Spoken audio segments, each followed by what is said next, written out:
లక్ష్మీప్రియ. నేను college of community సైన్స్లో second year చదువుతున్నాను. మా హెచ్డిఎఫ్ఎస్ కోర్స్ ఎస్ఈసిలో భాగంగా ఈ యాక్టివిటీ అనేది మేము ప్లాన్ చేసాము.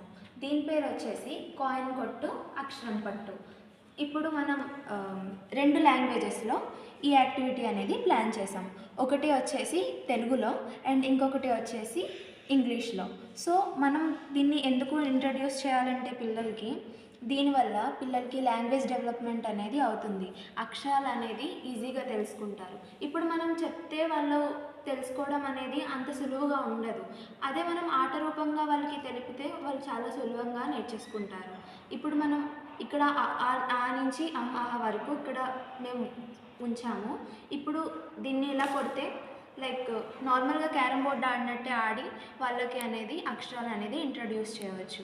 ఇప్పుడు దీంట్లో వచ్చేసి మనకి అవుట్కమ్స్ ఏమేమి వస్తాయంటే ఫస్ట్ థింగ్ లాంగ్వేజ్ డెవలప్మెంట్ అనేది అవుతుంది.